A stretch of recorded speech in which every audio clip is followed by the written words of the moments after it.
di Palu, pengantin malu, moga bahagia ke anak cucu.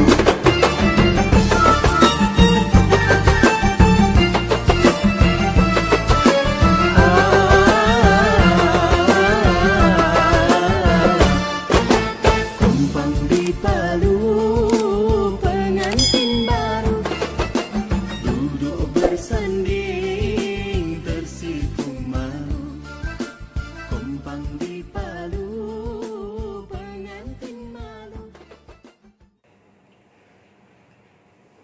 Berikutnya, saya minta Bapak dan Ibu untuk diskusi berpasangan.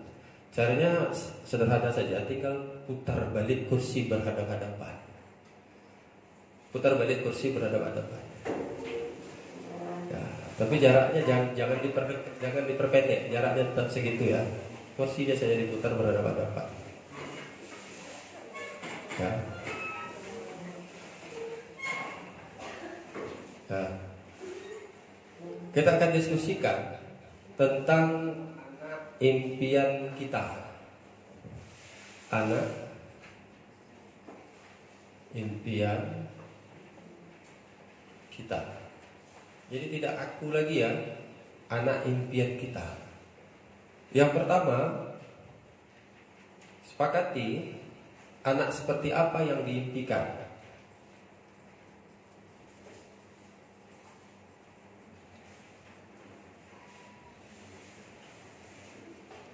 Dalam 3 kriteria,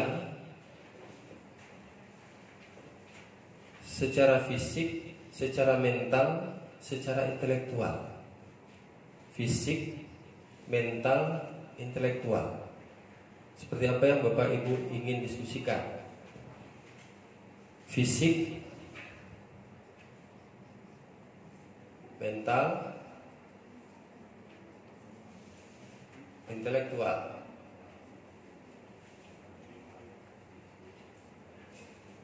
Ya.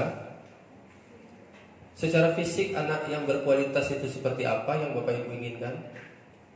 Secara mental anak yang berkualitas seperti apa yang Bapak Ibu dambakan? Secara intelektual anak berkualitas seperti apa yang Bapak Ibu impikan? Itu yang pertama. Yang kedua, oleh karena tadi jumlahnya belum bisa disepakati karena masih sendiri-sendiri, maka saat ini Bapak Ibu berdiskusi berdua, berapa jumlah anaknya?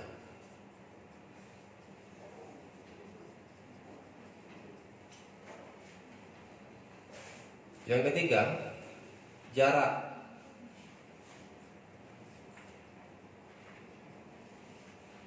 Yang keempat, profesi.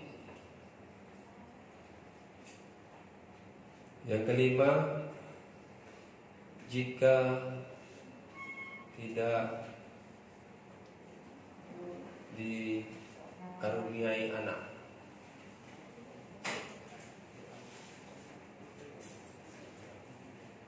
Terus ditutup di bawahnya dengan kami kompak. Ya, waktunya 10 menit. Silakan.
Baik, Bapak dan Ibu, sudah cukup ya.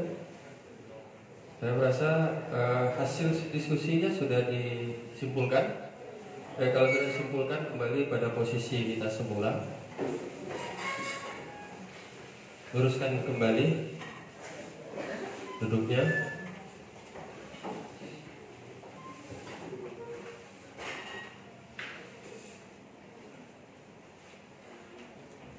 Kita minta satu pasang relawan untuk menyampaikan hasil yang sudah dia sepakati. Ada yang bisa jadi relawan? Ada? Ada Bapak dan Ibu, boleh siapa saja jadi relawan? Nyampaikan yang sudah disepakati. Anak impiannya seperti apa? Jumlahnya berapa? Jarak anaknya berapa tahun? Kalau profesinya seperti apa? Ada? Kalau tidak ada, kita siapkan untuk paksawan. Iya, tidak ada relawan, kita paksa Pak. Ya, karena programnya harus jalan gitu. Kalau tidak ada, kita ambil dengan cara paksawan, main bola kertas. Saya gulung bolanya, nanti saya lempar kepada salah satu di antara Bapak dan Ibu. Bapak Ibu lempar lagi kepada yang lain, tapi jangan lempar marah ya. Ya, lempar begitu. Lempar-lemparan, hitungan ke 10, di mana bolanya berhenti, maka pasangan itulah nanti akan menyampaikan hasil yang sudah dia sepakati. Karena tadi di sini kami kompak. Bisa? 1, saya lempar ya. 2, 3, 4, 5, 6, 7, 8, 9, 10. Mana ya? Mana bola terdekat? Mana bolanya terdekat? Belakang ke depan atau belakang? Mana yang bola terdekat? Ini ya.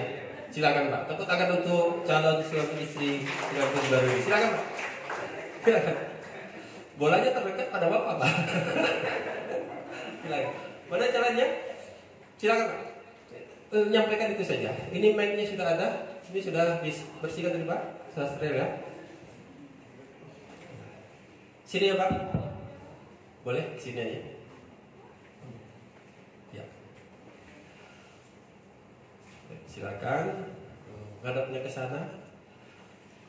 Perkenalkan diri Bapak. Bismillahirrahmanirrahim. Assalamualaikum warahmatullahi wabarakatuh. Waalaikumsalam warahmatullahi wabarakatuh. Perkenalan, nama saya Izan. Siapa Pak? Izan Pak. Izan ya? Calon istri? Calon istri dia. Dia. Pak Izan, anak yang diimpikan seperti apa? Anak yang kami impikan yang taat agama. Taat ya? Agama. Oke. Secara fisik ada kriteria? Misalnya tampilannya harus seperti Jet Li misalnya. Ada? Tidak ada ya? Fisik relatif Pak. Relatif. Kalau mental gimana? Tegas. Tegas, tegas. Intelektual. Pintar. Cerdas, pintar. Pintar. Jumlah Jumlah 2 sampai 4. 2 sampai 4. Kalau ibu tadi berapa? 2 sampai 4 ya. 4 berhenti atau 4 sampai lagi? Jarak Jarak sama 2 sampai 4 tahun. Usia ibu sekarang berapa? Mohon maaf, boleh tanya? 28. Profesinya sudah ada di situ ya. Nah, ketika tidak dikaruniai keturunan, apa yang akan Bapak Ibu pilih? adopsi. Adopsi. Adopsi. Sudah dibikin situ kami kompak? Sudah ya. Nanti Bapak dan Ibu difoto, kirim ke Facebook supaya itu diingatkan Bapak setiap tahunnya oleh Facebook.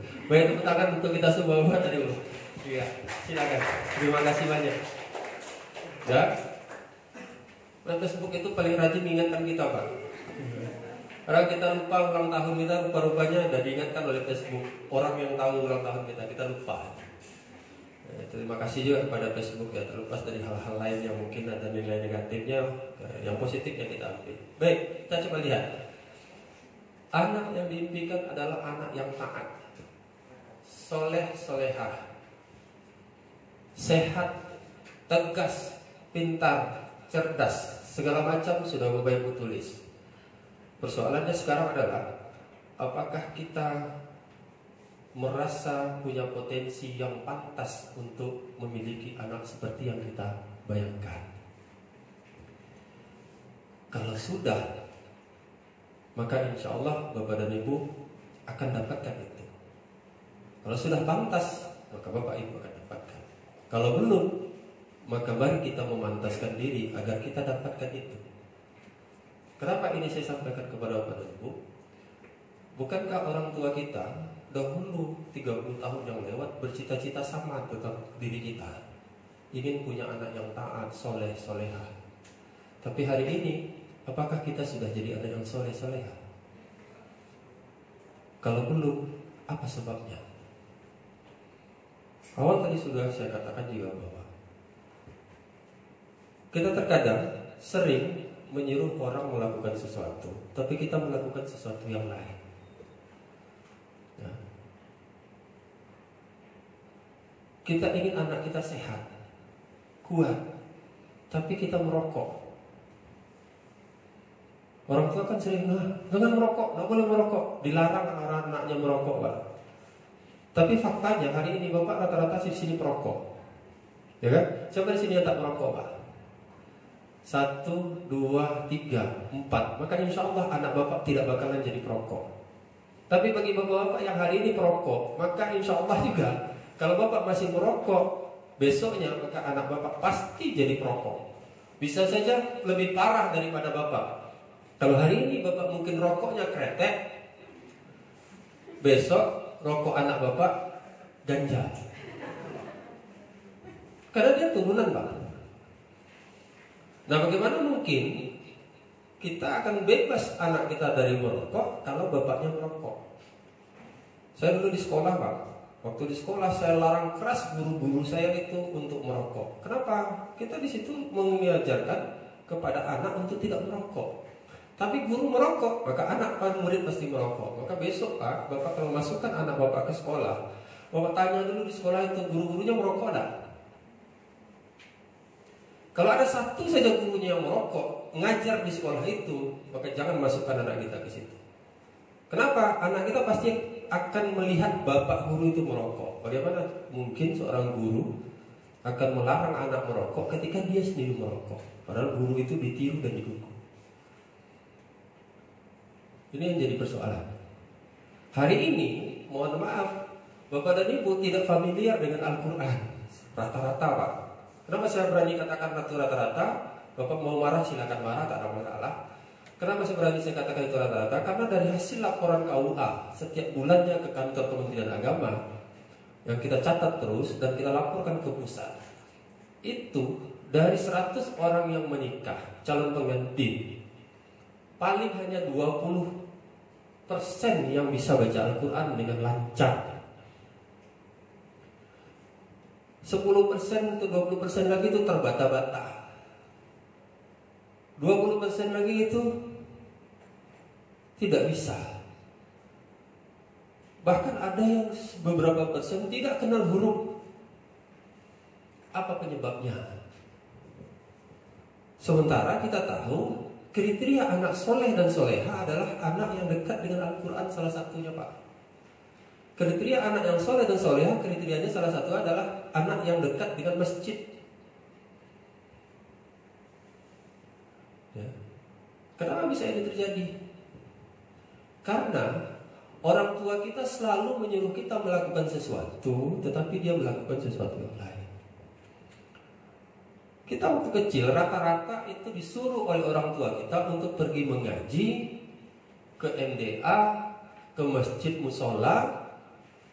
Tapi coba ingat, sampai hari ini, kapan ya saya terakhir kali mendengar ayah saya baca Al-Quran? kapan terakhir kali saya mendengar ibu saya baca Al-Quran?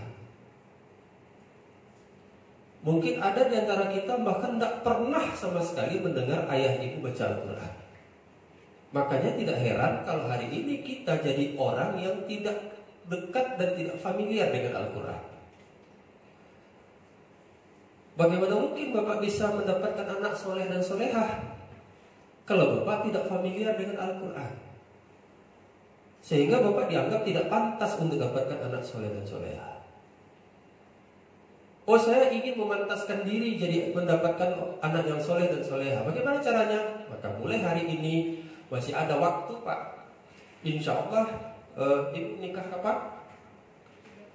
30 Juli. Maka 30 Juli tahun 2022 Ibu sudah punya keturunan. Amin. 30 Juli 2022 anak Ibu sudah ada. Insya Allah.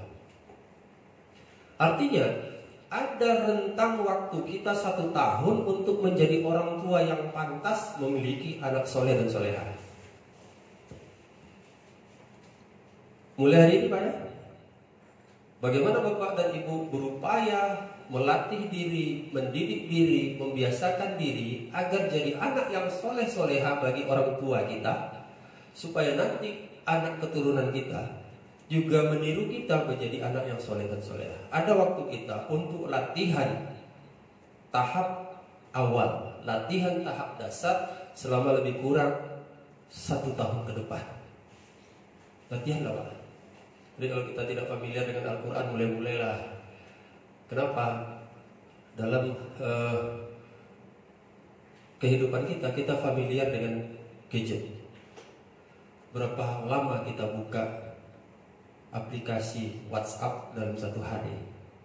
Berapa lama kita membuka aplikasi Facebook dalam 1 hari? Berapa lama kita membuka aplikasi browser internet dalam 1 hari? Berapa lama kita membuka durasinya YouTube dalam 1 hari? Padahal handphone gunanya cuma untuk komunikasi seharusnya. Tapi ternyata teknologi itu sekarang berubah menjadi gaya hidup, bahkan sampai membuat orang sakit mentalnya, nomophobia. Tidak ada mobil pun fobia. Bahkan tidak terbawa power bank saja dia bisa stres kan? Berjalan tidak ada power bank, stres. Tak terbawa charger, stres. Nah, apa salahnya kita buka, kan ada Al-Quran digital, baca. Oh, kalau mau YouTube, buka YouTube yang Murotal Quran, putar, konekkan ke LCD mobil kita. Di perjalanan itu kita dengarkan. Membiasakan diri, membiasakan diri. Sehingga nanti ketika kita mulai istri hamil kita biasakan, terus anak lahir kita biasakan, ya. Anak familiar dengan kalimat-kalimat yang ada dalam Al-Quran. Anak familiar dengan bahasa Arab. Anak familiar dengan masjid. Anak familiar dengan sholat. Anak familiar dengan Al-Quran. Kita Pak, latih diri kita dulu. Maka insya Allah Bapak bisa pantas dapatkan anak yang soleh dan soleha. Terus sehat fisik. Sehat fisik. Nanti kesehatan reproduksi sudah ya? Sudah ya? Sudah sama dokter kemarin kesehatan reproduksi. Bagaimana seorang ayah dan ibu menjaga kesehatan reproduksinya, menjaga bibit yang ada pada dirinya, supaya fisik yang nanti kita tanam dalam tubuh istri kita sebagai ladang, misalkan harsul lakum, itu menjadi fisik yang sehat dan kuat. Nah tentunya dalam prinsip, kalau dokter menyarankan kan cuma makanan bergizi, ya kan? Dokter kan itu saja. Makanan harus bergizi, jaga gizi, jaga gizi, jaga gizi, jaga nutrisi, ya jaga ini segala macam. Ya kaitannya adalah zahir. Batiniahnya apa? Batiniahnya dalam Islam, setiap yang kita konsumsi haruslah halalan thayyib.